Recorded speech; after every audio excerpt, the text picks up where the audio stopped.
the heart and soul behind every business.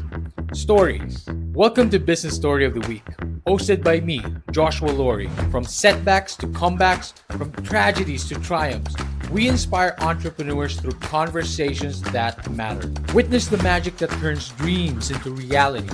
Whether it's your career, business, or life, your success is always one story away. This is Business Story of the Week. Hi there, this is Anca Trifan, and you are tuning into the business story of the week. Fantastic. And that is the lovely Anca. Ladies and gentlemen, she is our guest for today. Of course, my name is Joshua. I'm your host for today, every day, and every episode. We start off with a question for our audience and listeners. And the question for today is, I love this, it's perfect for Anca.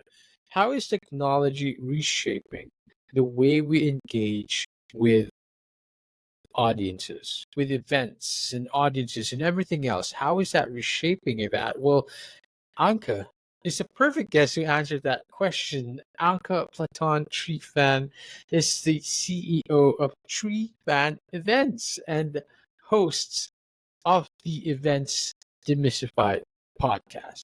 A leader in event production, she combines cutting edge AI technology with wellness principles to enhance event experiences.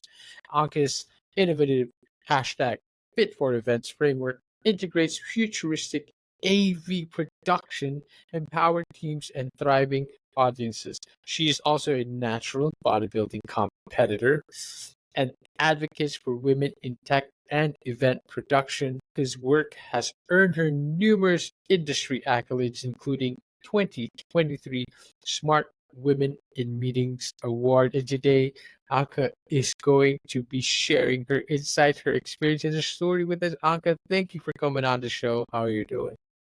I'm doing fantastic. Thank you so much for that very warm introduction. And I'm excited for this conversation. Fantastic. So am I. I mean, your story is quite fantastic. We had a little talk right before this episode, and I always, like you said, I always want to start with stories. I want to start with origin stories and where did Anka come from and everything. First off, I always ask, and I start off with, what was a young Anka like? What was a young Anka Platon? Was she always into technology? What would the young Anka say to the Anka of today? Fantastic question. I mean, there's a few chapters to that question, so let's start with the beginning.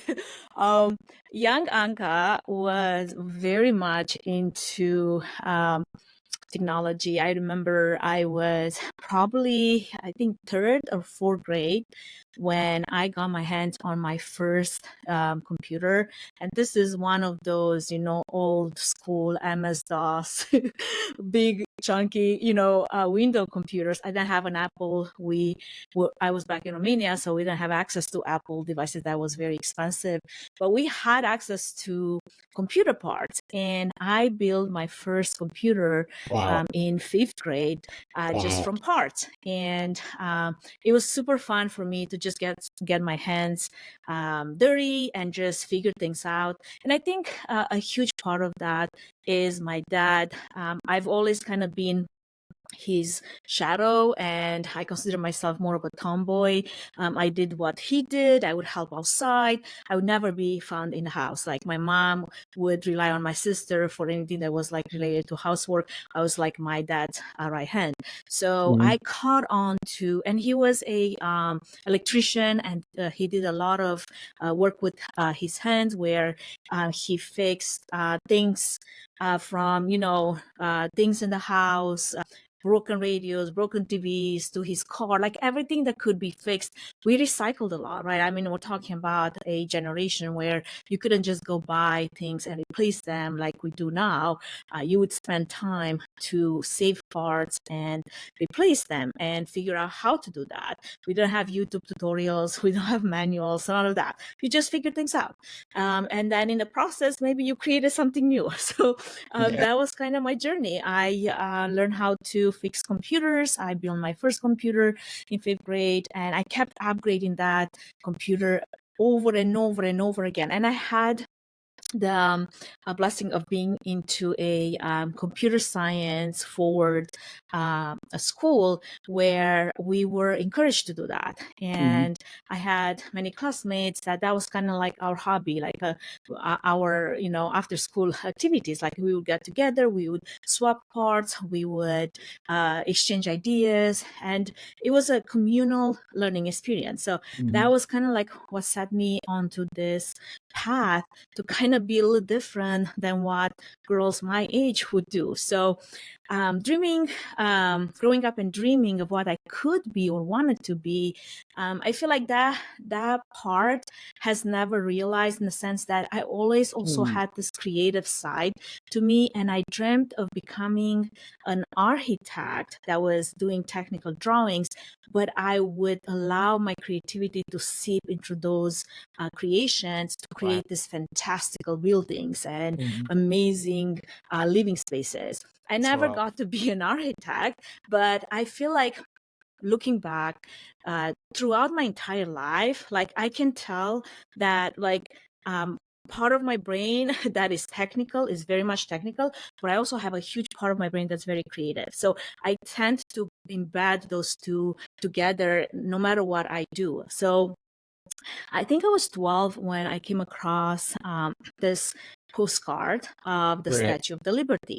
So if you're like in a country like Romania, where you grew up under communism and you were pretty much like sold the American dream, I mean, that to you represented like freedom, the place to be, to become something, to have no constraints and have no rules and regulations as to the way you should be, or you should behave, or you should do things. And there's a lot of that growing up, in not just the type of family I grew up in that was very religious and very strict, but also the entire culture in itself. So to me, that became kind of like this picture of freedom, picture of like, that's what I want to be. So before I knew what vision boards were, that kind of became my vision board. And I ended up going to a technical college. I ended up graduating in computer science. Throughout high school and college, I worked in radio as a DJ. That's where kind of like my love of audio and audio engineering started birthing, because I fell in love with this audio mixer and the console that we were working on in the radio. And I wanted to pursue all of that, but I didn't have opportunities. There was no opportunities. I have quite a few talks when I speak in front of audiences, and I share part of that journey where I have this story. I went and I talked to one of the production companies in town, and I asked them if I could, follow them around, shadow them to learn a few things. Like, I didn't even ask for a job. I basically just asked, can I just volunteer my time to learn?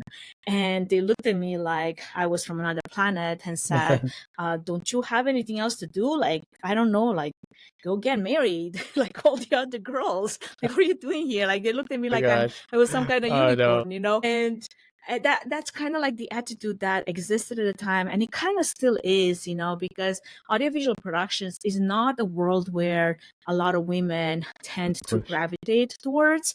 And the ones that do, they do end up like loving it, and they stay and they're passionate about it and they thrive. But it's not an easy world to be in.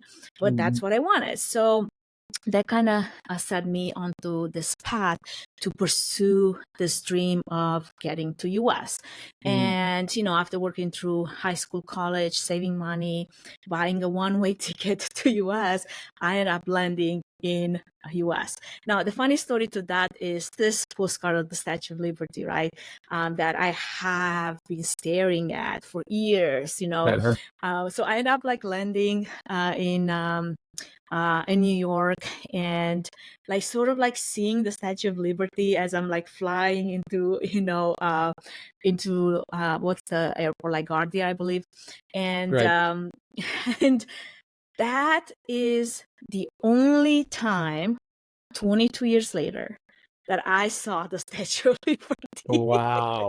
I still have not realized part of my dream, because once I landed in in New York. I had a contract job in New Jersey. I got on a train, got to New Jersey, and from New Jersey, I bought a one-way ticket to LA. And I never really got to experience New York or visit or go and see the Statue of Liberty from up close, So it's still on my bucket list. But you know what? There's still time. There's still, opportunities to go and see it. So that's kind of like my story with my beginnings. And I worked my way up all the way from the ground up in AV productions. I hired myself to a production company down in LA as a computer fixer, because that was my background. They're like, oh, so you graduated in computer science, you can fix computers. I'm like, yeah, I can fix any computers. Like, there's no problem. I just wanted to get my foot in the door. And that worked. I got my foot in the door, and from there I just learned everything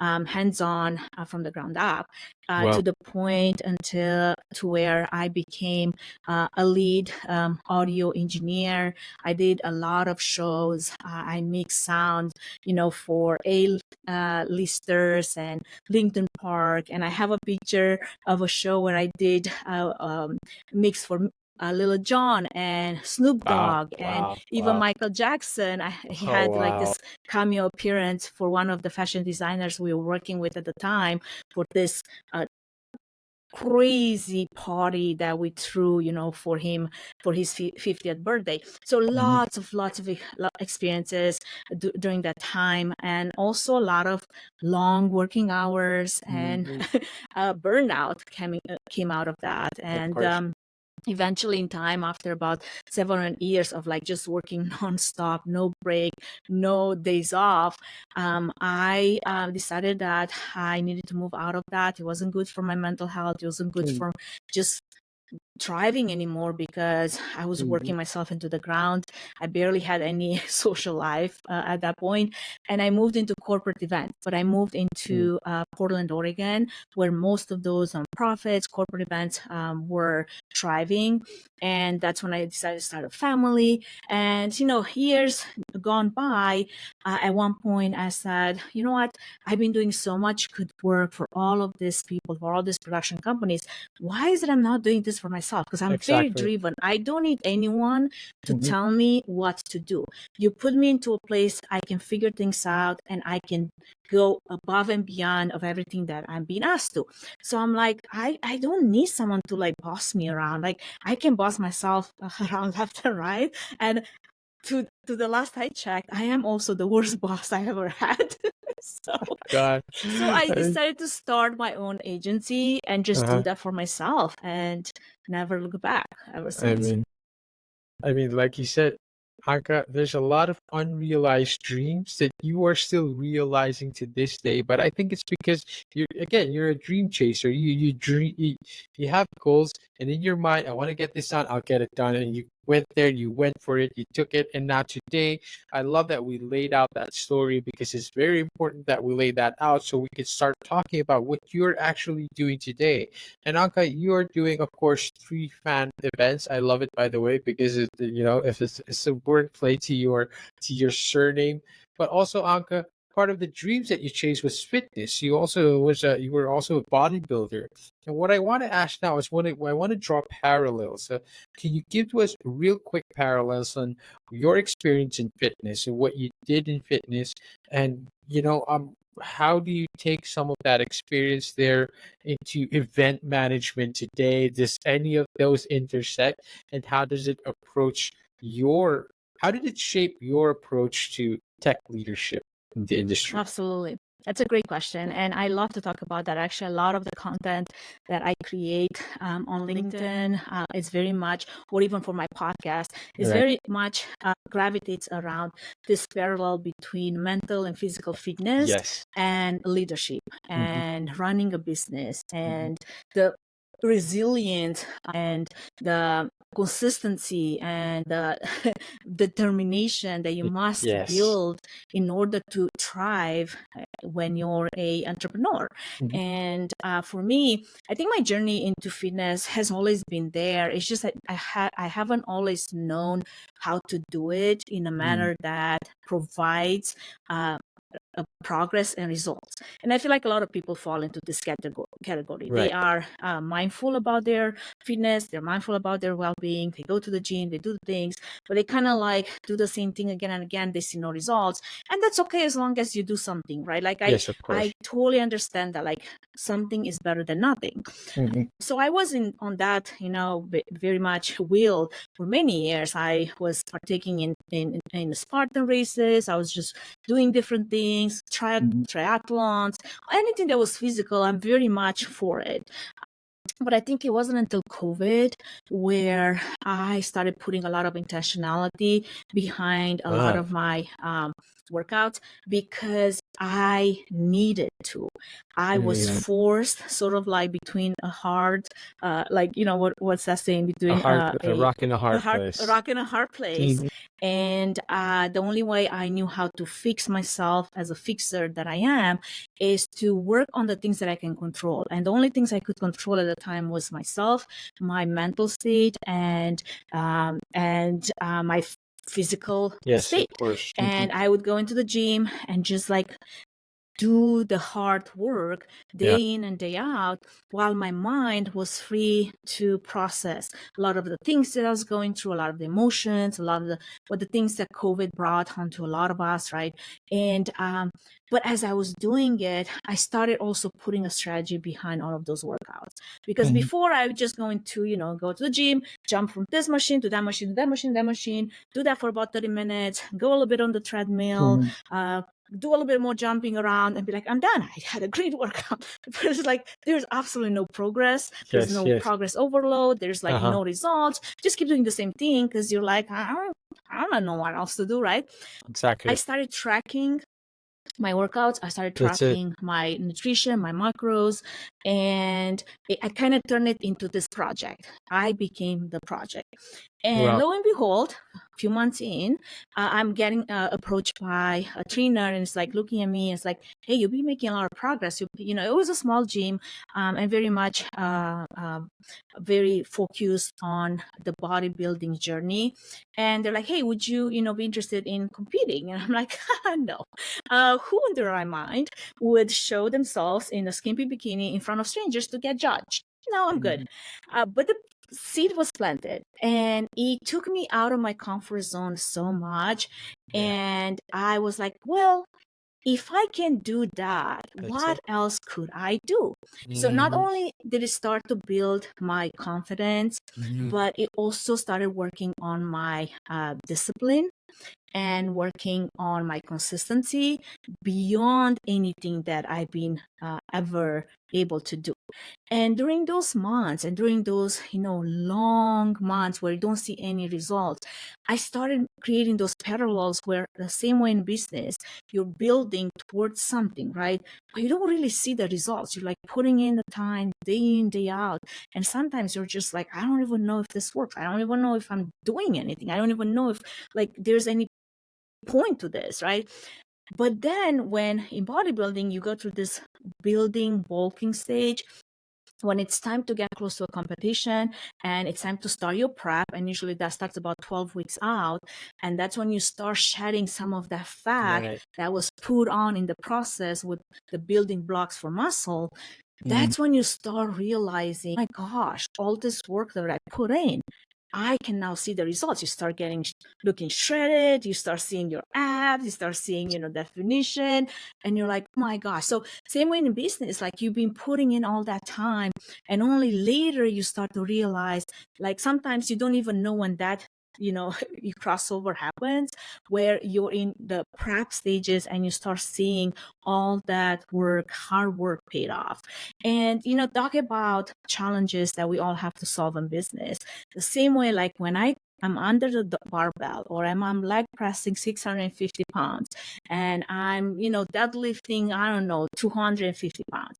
Those are heavy freaking weights for a 5'2" small person. But if I can do that one hard thing, when I leave the gym every single morning, because it's blocked in my calendar and it's like a non-negotiable for me, let me tell you, I don't care what the day throws at me, I can handle Absolutely. it. That's because it builds that kind of like strength and resilience and confidence and desire to like just go for it, because you're no longer, afraid that you might not be able to do it when you just like kick some, heavy weights in the gym. And for anyone that's like, kind of like struggling with confidence and body image or anything of that sort, I'm telling you, you start lifting some heavy weights, you start building your strength, because it doesn't happen overnight. I mean, I don't just go like try to, like break 650 pounds, because that didn't happen, just overnight. You're going to build your strength to it. You're going to be able to feel like invisible. And that to me is one of the biggest like takeaway. I have a talk that actually I gave last year at IMAX.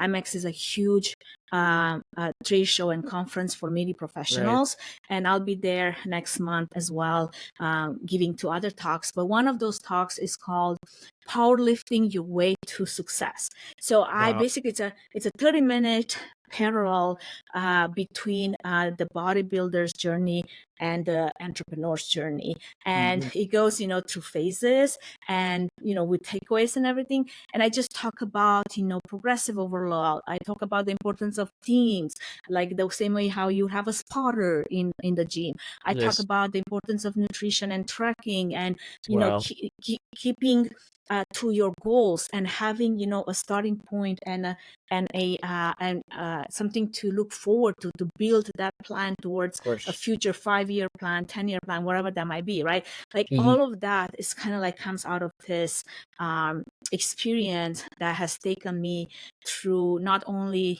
competing and taking home several first places in different categories, but also in being able to extract a lot of learnings for myself, but also for others, as I talk about it and I share a lot of those learnings with anyone that's willing to listen.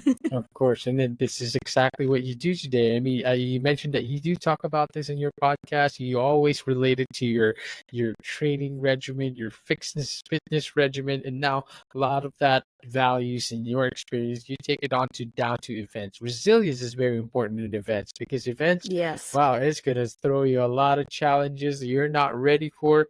But Tree Fan Anca, your Tree Fan events right now is your endeavor, and like you said, you it's innovative because you integrate AI into the events. This is very, very interesting, by the way. First off, talk to us about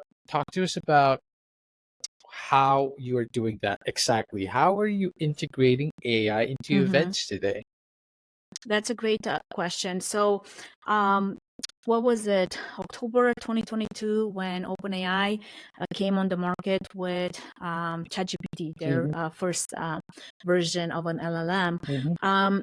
Prior to that, however, this is not new. Like Gen AI, AI in general, machine learning has been part exactly of our, knowingly or not, of the last 20 years. Like think about all the Netflix suggestions that we get, all the social media ads that you pop up on your feed, your Amazon shopping patterns, everything that we have interacted over the last decade and a half, 2 decades online, has been in some way or another influenced by or affected by machine learning. And then that turned to be this huge material bank of learning for what Gen AI is now, right? So when it first came out, I was like right there, straight into it, super curious. Like, I'm like, what is this thing? This is new. This is changing the way we will be doing business, the way we're going to be doing events, the way we plan things, everything that we do or we've known how to do. This is going to be the next, step up. So I got super curious and I started diving, and all the words that now we use since OpenAI is like diving and dwelling and revolutionizing and furthermore. Oh my gosh, it's so funny because it's changing even our language, right? Exactly. So I just wanted to learn as much as there was. And I've always been into the newest and latest technology. I've always tried to keep up with anything that's the latest trend, just to figure out if it's something that it would be useful or not. You know, it's like, I'm all about, hey, I'll try it once or twice. And then if it's not for me, that's totally fine.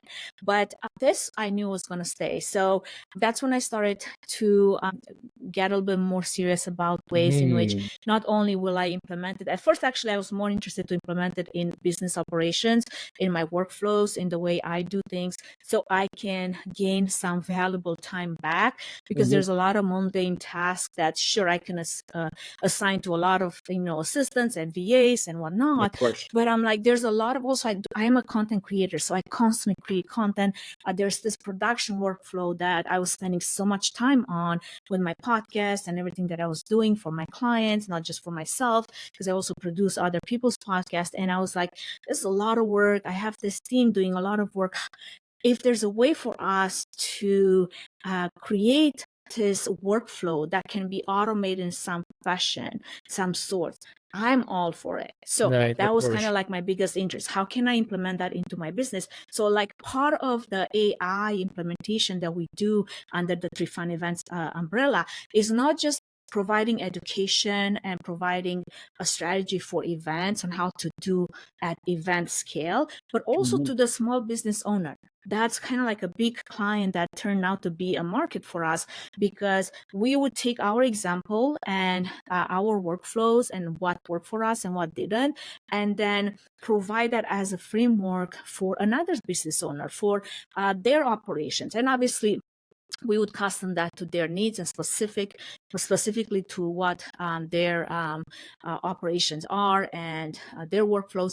But very much that's how we kind of turn into this a brand new product that I'm like, now I need to figure out how do I fit this under our branding, because it's a bit different than what we've been doing for the last 20 years. So I created this framework that you mentioned earlier, where under the framework I have 4 different pillars.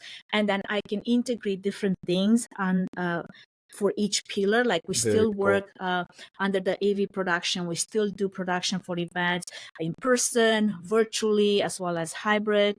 But then the AI technology integration has become a big part, not just in business, but also now in events, right? There's a lot of apps out there that we use for registration, for data analysis, for sessions, for marketing, for anything and everything that has to do with the event cycle. And it's very important to be able to know how to create this tech stack that works and is very much cohesive, so it provides the results that, because you don't need everything under the sun, but if you're going to use certain tools, they better be working for your event, for your particular case study, right? And then we also care very much about our audiences and the well-being of our audiences, and how do they interact with the content, how well are they when they go on an event site and we put them through this crazy agendas. I mean, if you've been at a conference and you probably being under like the the stigma of like going from a 75-minute keynote running into another breakout and then another breakout and another breakout, and there's no break, and you're like, I don't even remember what I was learning this morning, let alone is like, what was this whole conference about after 3 days of just that? That's not a good way to produce an event and allow for growing, allow for networking, allow for connections, allow for assimilation of information.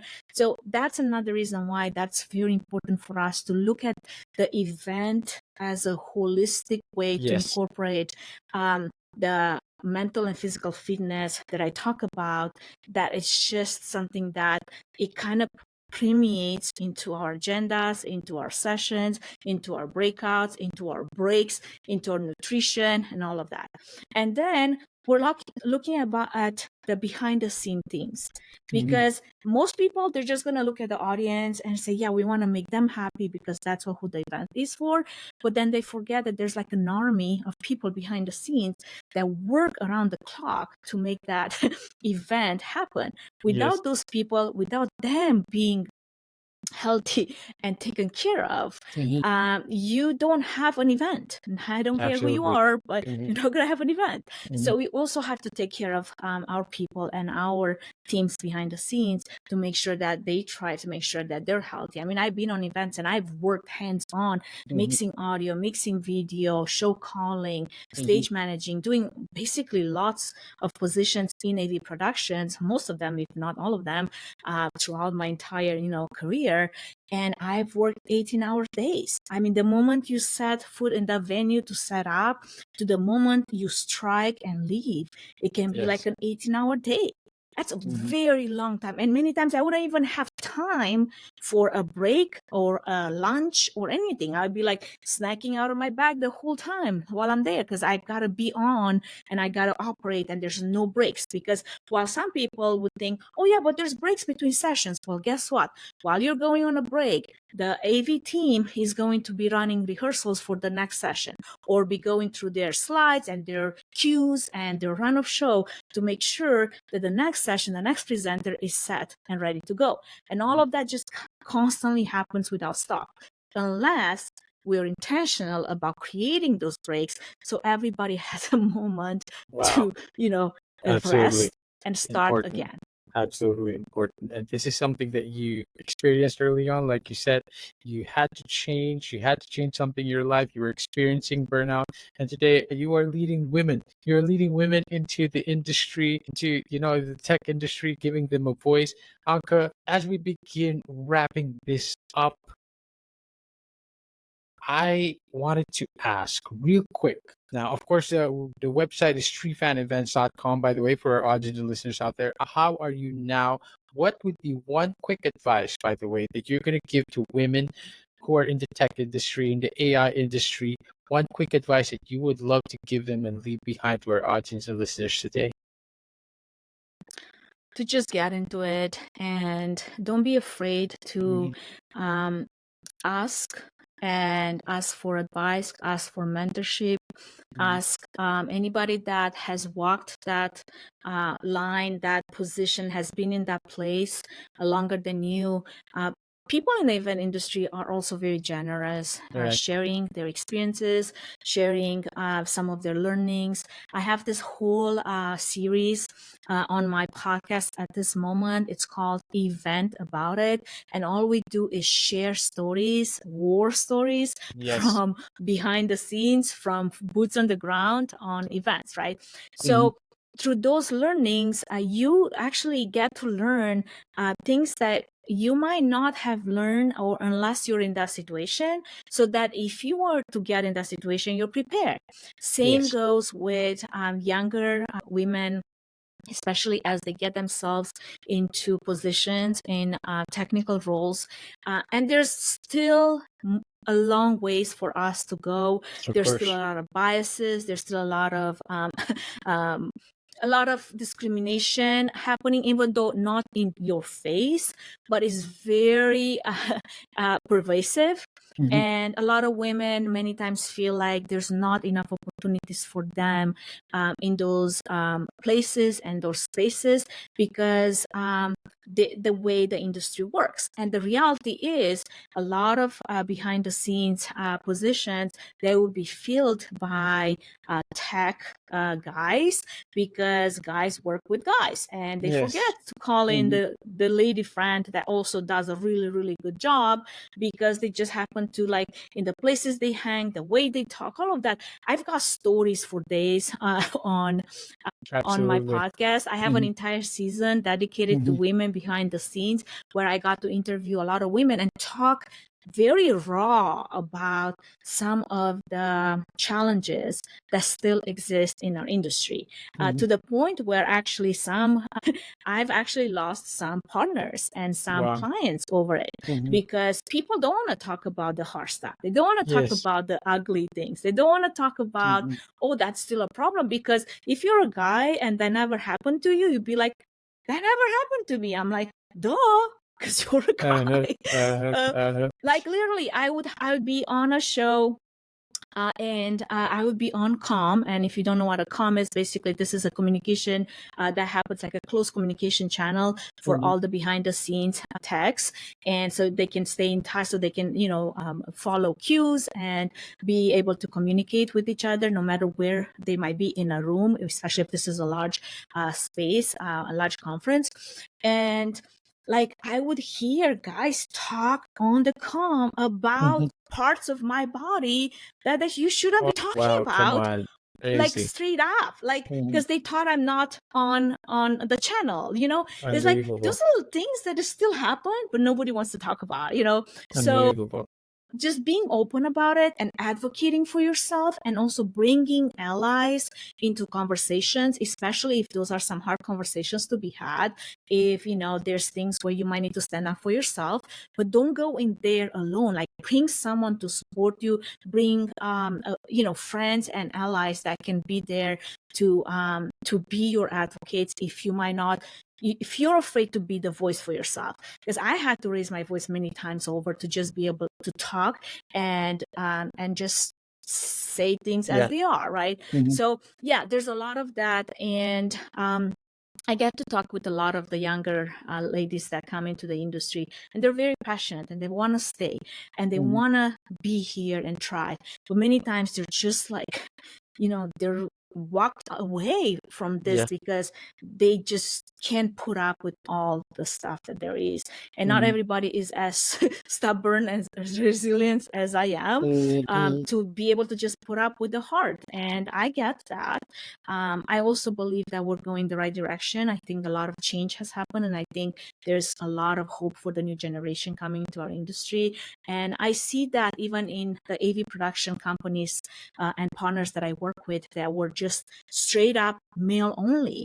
And Yeah. I see how they're making efforts to bring in more women in different roles and mentor them and teach them and raise them so that they have more opportunities.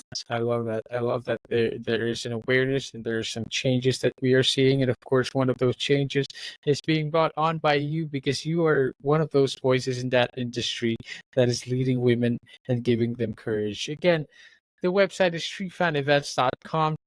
Anka, where else can we connect with you? Where else can we find you? For anything that's AI, go to ai.3funevents.com. And for a lot of the content that I post, that's under my LinkedIn profile, and Mhm. that is under my name, Anca Trifan Events, ANCA, Platon Trifan Events, because I include my middle name. So ANCA, PLATON, TRIFAN. And on social, you can find me under Trifan Events. And on YouTube, that's where my Events Demystified podcast channel is, and a lot of the content that's excuse me, created in the talks and the speaking engagements that I partake in. A lot of them AI related or women empowerment related, or fitness, some kind of a fitness related talk, which always focuses on the business aspect Yes. of that whole topic. Wow, I love that. And of course, thank you once again, Anka, for sharing your story, sharing your insight. I love that, having a female leader in the tech industry, in the AI industry, as part of this show. And for our audience, listeners out there who gained inspiration from Anka, you know where to find her. Go check out her website. And Anka, thank you so much for coming on the show. Well, thank you so much, Georgia, for having me. Fantastic. And to all our audience and listeners out there, I hope you guys enjoyed this one. We will see you on the next episode. Bye bye. All right, so here's the thing. We try to get a little bit better every day, but we can't do it without you. So if you like the video, make sure to like and subscribe below. And if you have any comments, just leave them in the space under.